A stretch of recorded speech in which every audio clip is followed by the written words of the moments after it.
Indonesia dan SMCB.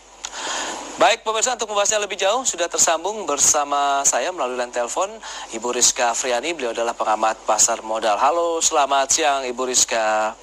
Selamat siang Mas Pras. Ya, halo. Halo. Ya. Iya Pak. Gimana? Halo. Apa kabar Ibu Rizka hari ini? Sehat? Alhamdulillah sehat. Oke, ini kerja di kantor apa dari rumah? Kerja dari rumah. Luar biasa. Ini baru saja kita sampaikan informasi terkait dengan sektor industri dasar. Ada Semen Indonesia, SMCB. Memang kalau kita lihat dari sisi trennya masing-masing mengalami penurunan. Tapi dari Ibu Rizka sendiri melihat bagaimana dari sisi sektornya dulu nih. Anda melihat bagaimana di tengah tren pelemahan dari indeks harga saham gabungannya juga? Iya, kalau saya melihat bahwa memang untuk SMCB dan SMGR sendiri di sini masih tertekan akibat COVID-19 ini, karena tidak bisa dipungkiri bahwa SMCB dan SMGR ini kan related sama sektor real, di mana sektor real juga saat ini masih mungkin akan lebih tertahan untuk kayak pembangunan, misalnya ini kita korelasikan dengan properti, dengan infrastruktur. Ini akan tertunda sementara dan ini membuat kekhawatiran terlebih lagi, dan harga bahan baku juga tentunya mengalami kenaikan. Nah, jadi jika kita lihat memang secara keseluruhan secara global hari ini dari segi nilai tukar rupiah juga sudah menyentuh level 16.575. Betul. Di mana level tersebut kan kalau kita lihat ini seperti halnya kita kembali lagi pada tahun 1998 pada saat ini di 16.650. Jadi bisa dikatakan sekarang semua pelaku pasar ini sedang panik. Jadi bagaimana dengan kondisi industri dasar sendiri? Bukan hanya industri dasar tapi semua sektor saat ini sedang mengalami tekanan yang cukup dalam. Kita lihat juga untuk IHSG sebenarnya hari ini berada di dalam level yang bisa dikatakan cukup rawan, karena sudah berada di level 4.034 atau hari ini turun 3,83%, dan kemarin kita lihat itu sempat menyentuh di level 3.900-an.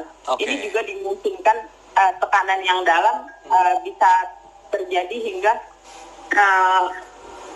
sepekan ke depan atau bahkan 2 pekan ke depan. Baik.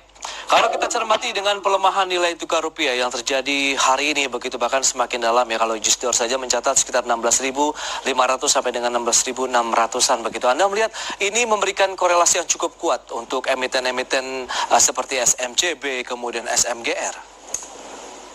Ya, kalau misalkan kita lihat untuk SMCB dan SMGR mungkin ini terdapat korelasi, tapi kita lihat juga bagaimana kondisi emiten atau di mana sektor real di dalam negeri. Tentunya di sini kan akan semakin berat mereka untuk melakukan ekspansi, dan tentunya permintaan atas semen bisa jadi mengalami penurunan.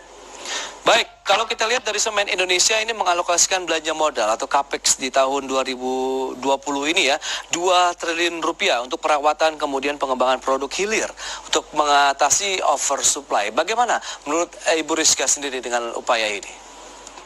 Ya, itu merupakan salah satu hal memang yang cukup bagus untuk SMGR sendiri, tapi memang kita juga mesti perhatikan untuk SMGR kemarin terjadi penurunan laba. Itu kan dikarenakan adanya beban keuangan imbas dari akuisisi saham Holcim. Mungkin lebih kepada kita harus melakukan refinancing dan restrukturisasi supaya meminimalisasi beban keuangan sehingga tahun ini SMGR bisa mencatatkan laba yang meningkat.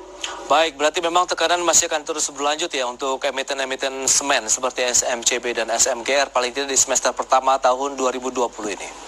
Iya, tekanan masih akan berlangsung hingga semester pertama ini.